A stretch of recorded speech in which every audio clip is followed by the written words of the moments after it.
Assalamualaikum warahmatullahi wabarakatuh. Jadi di sini kami akan mempresentasikan yaitu tentang Kubernetes yang beranggotakan saya sendiri Anissa Dina Maharani.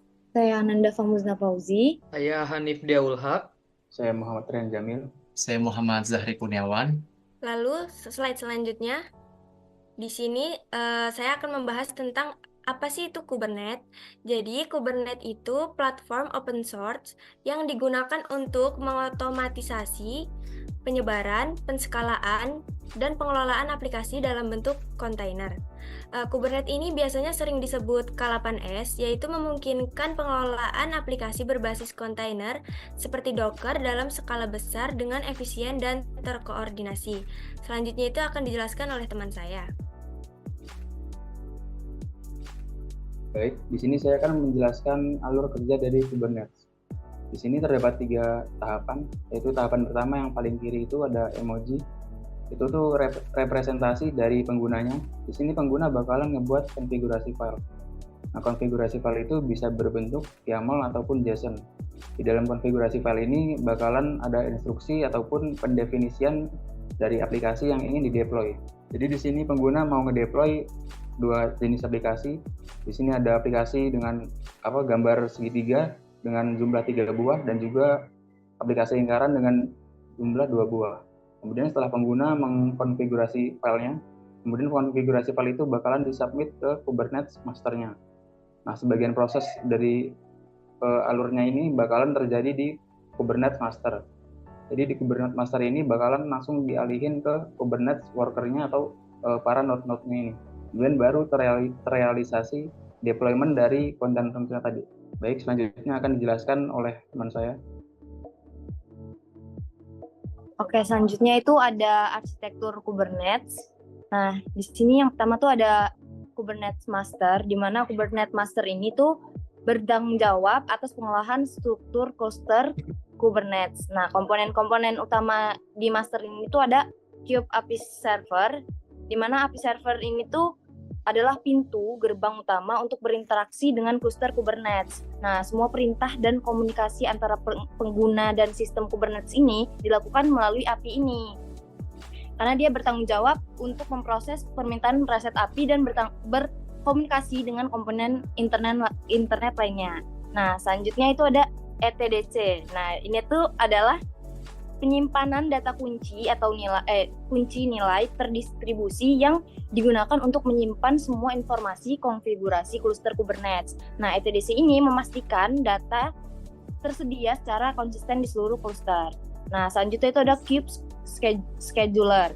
Nah, ini tuh bertugas untuk menentukan di node mana sebuah pod yang harus dijalankan berdasarkan resource yang tersedia dan persyaratan yang diterapkan di file konfigurasi. Nah, selanjutnya itu ada Kube Controller Manager.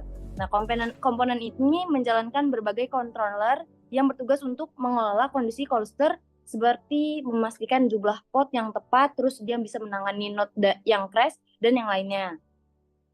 Nah, yang terakhir itu ada Cloud Controller Manager. Komponen ini mengintegrasikan Kubernetes dengan penyediaan layanan cloud seperti Amazon Web Server, terus ada Google Cloud, dan juga ada Microsoft Azure. Dan dia itu bisa mengelola resource berbasis cloud. Kemudian akan saya jelaskan untuk 2 lainnya, yaitu Kubernetes Nodes dan Cloud Integration.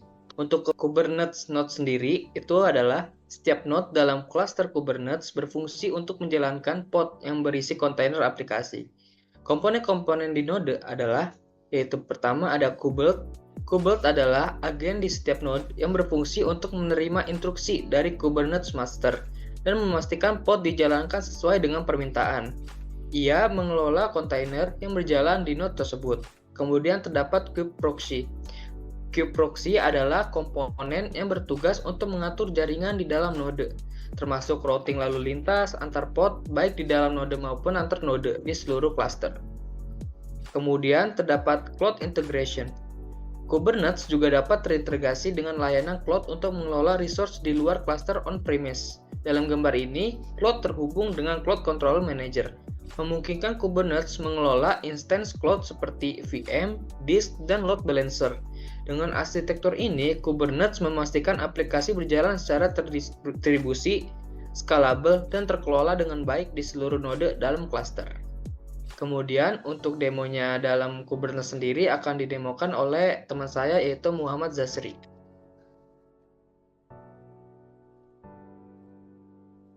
Baik, di sini kita akan mendemonstrasikan menggunakan Kubernetes. Yang sebelumnya kita sudah membuat image dari Docker, kemudian kita akan deploy menggunakan Kubernetes.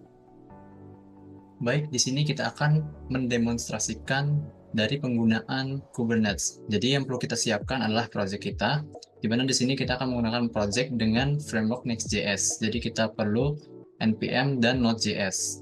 Kemudian kita harus menginstal dulu Kubernetes di sistem operasi kita. Di sini saya menggunakan Kali Linux, jadi bisa diinstal melalui terminal. Kita akan langsung masuk saja di folder project kita. Pada folder project kita bisa klik kanan, kemudian kita pilih Open Terminal Here. Di sini kita akan membuat sebuah folder yang namanya adalah K8s. Jadi kita bisa mengetikkan dengan perintah mkdir K8s. Kemudian kita bisa pindah folder ke folder K8s dengan mengetikkan cd K8s. Pada folder K8s ini kita akan membuat sebuah file, service, dan deployment dengan format YAML. Jadi kita akan buat dulu file deployment.yml. Kita bisa mengetikkan nano deployment.yml. Kemudian enter. Lalu di sini kita akan pastekan saja template yang sudah saya sediakan. Di sini kita bisa lihat terdapat sebuah property yaitu API version, di mana di sini menggunakan apps v1. Kemudian di sini ada kind yaitu jenisnya yaitu deployment. Kemudian pada metadata di sini terdapat name yaitu nama dari image kita sebelumnya. Kemudian di sini terdapat containers dengan name metaversus yaitu adalah nama image kita. Kemudian di sini ada property image yaitu nama image lengkap kita yaitu Zachary metaversus dengan versionnya.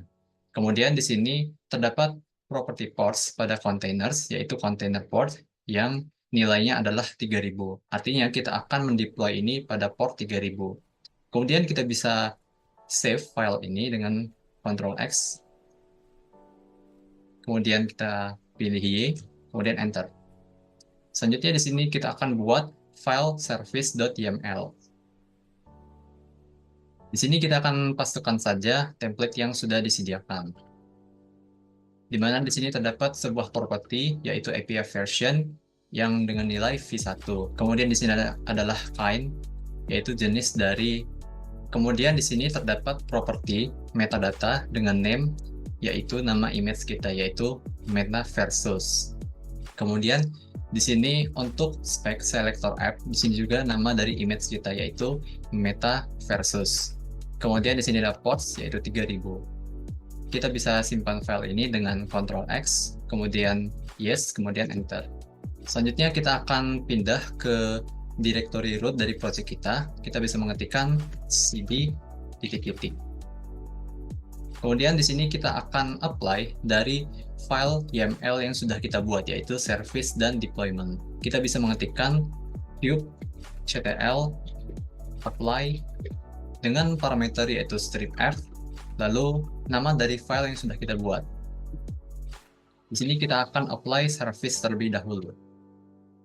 Di sini jika terjadi error pada proses apply pada service.yml seperti ini, error validating pada OpenAPI, kita bisa mengetikkan minikube start. Lalu kita bisa jalankan kembali kubectl apply service.yml. Lalu di sini errornya sudah nggak ada lagi.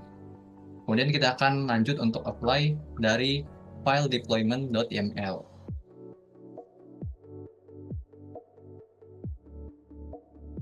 Kemudian di sini kita bisa mengecek status apakah aplikasi kita ini sudah berhasil di-deploy atau belum dengan mengetikkan kubectl get routes. Di sini kita bisa lihat pada image kita yang sudah kita deploy yaitu metaversus ini statusnya sudah running, artinya deployment pada Kubernetes ini sudah berhasil.